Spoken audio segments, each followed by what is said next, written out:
The race for the White House, former President Donald Trump threatening to upend the NATO alliance if he's reelected. How the White House and world leaders are responding tonight. Is the United States on the brink of abandoning NATO? In a shocking turn of events, former President Donald Trump's contentious stance on international alliances has sparked intense debate and speculation. As tensions rise and alliances strain, the question looms, will the US leave NATO?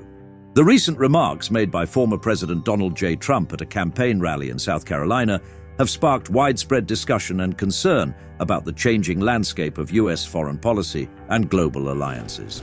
During the rally, Trump suggested that he would support Russia in attacking NATO allies who failed to meet their financial obligations to the alliance. Instead of condemnation, his remarks were met with enthusiastic cheers from his supporters, underscoring a significant shift in American attitudes towards long-standing international alliances. In Washington, London, Paris, Tokyo, and other global capitals, Trump's statement elicited gasps of shock and disbelief. However, the reaction in South Carolina, at least among the rally attendees, was markedly different. Clad in "Make America Great Again" attire, the crowd's response reflected a growing sentiment among some segments of the American public that traditional alliances are burdensome and outdated. For them, the idea of prioritizing relations with Moscow over long-standing allies seemed appealing, signaling a rejection of the American-led security architecture established in the aftermath of World War II. This rejection is emblematic of a broader shift in US leadership and foreign policy outlook, one that has been evolving over recent years. The alliances forged during the Cold War, once considered essential for global stability, are now viewed with skepticism by a significant portion of the American populace that Trump appeals to. This sentiment has been exacerbated by factors such as globalization, the wars in Iraq and Afghanistan, the Great Recession of 2008 to 2009, and Trump's criticisms of international institutions and agreements. Michael Beckley, a scholar of great power competition at Tufts University, contextualizes this shift within the broader scope of American history. He suggests that the post-World War II consensus on international engagement represented an aberration, with much of US history characterized by a preference for isolationism and economic independence. According to Beckley, this historical tension between isolationist nationalism and broad coalition internationalism continues to shape contemporary debates on foreign policy and global engagement.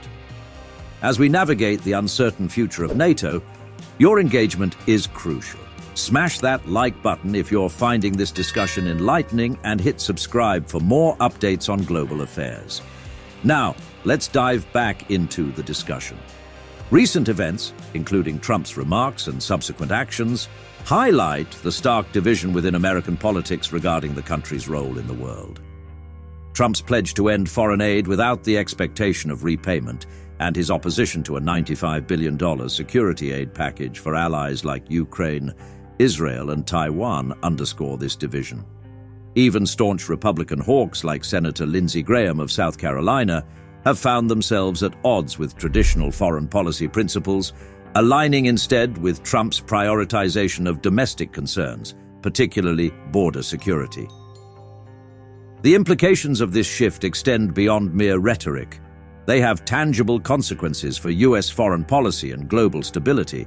By questioning the value of long-standing alliances and international commitments, the United States risks undermining its credibility and influence on the world stage. Moreover, the erosion of trust among allies may embolden adversaries and destabilize regions already grappling with geopolitical tensions. Despite these challenges, polls indicate that the majority of Americans still support alliances like NATO and recognize the importance of international cooperation. However, the growing vocal opposition to these alliances underscores the need for policymakers to address underlying concerns and articulate a clear vision for America's role in the world. The enthusiastic reception of Trump's controversial remarks in South Carolina reflects a broader shift in American attitudes towards international alliances and US global leadership. While the United States has a long history of oscillating between isolationism and international engagement, the current moment presents unique challenges and opportunities for redefining America's place in the world. As policymakers navigate these complexities, they must heed the lessons of history and prioritize diplomacy, cooperation, and strategic foresight in shaping the country's foreign policy agenda for the 21st century. The Munich Security Conference, opening on Friday, will likely focus on the rise of neo-isolationism versus internationalism.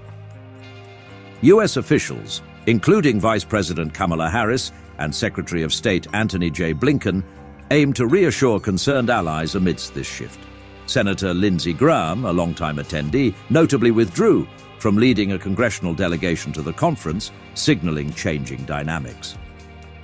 Jake Sullivan, President Biden's national security advisor, emphasized the importance of U.S. leadership and alliances, urging passage of security aid.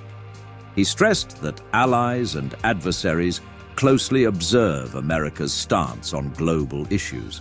Sullivan warned against complacency towards dictators, highlighting the severe consequences for national security and NATO allies if left unchecked.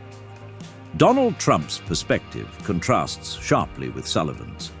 Trump has long believed that the U.S. has been disadvantaged in trade, immigration, and security by its allies. He has amplified disillusionment with international engagement, advocating for a nationalist approach. This sentiment has reshaped political discourse, leading to a shift away from traditional bipartisan support for free trade agreements and openness to immigration. Trump and his advisors reject the label of isolationism, preferring to characterize their stance as nationalist. They argue that global changes since the end of the Cold War require a reassessment of American priorities.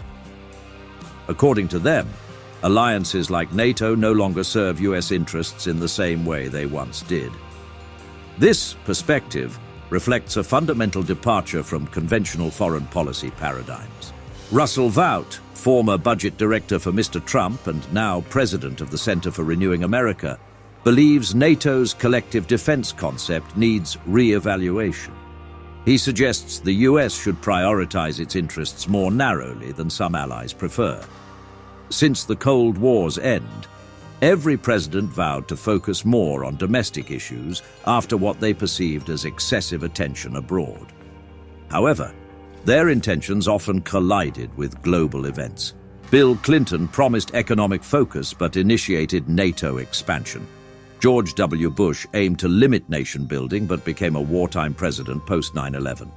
Barack Obama aimed to end wars but intervened in Libya and against ISIS. That concludes today's discussion on the future of NATO and global alliances.